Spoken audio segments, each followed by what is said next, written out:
Hey guys, welcome back to our YouTube channel WebToTech.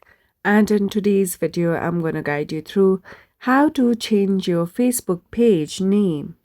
So first of all, launch Facebook on your mobile devices.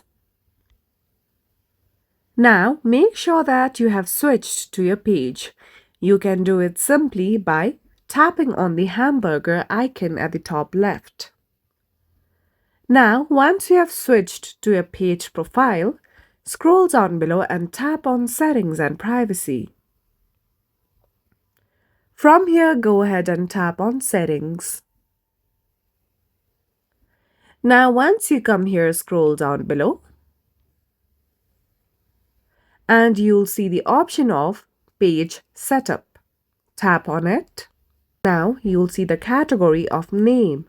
Tap on it. Now, you can simply change your name.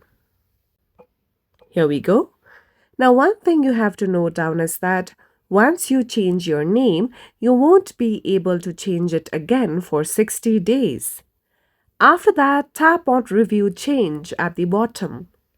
Now, simply tap on Submit for approval.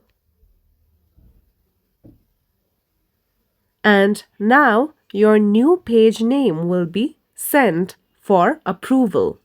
This won't take long time. So follow these easy steps in order to change your Facebook page name. And that's all for today's video. At last, don't forget to subscribe to our YouTube channel.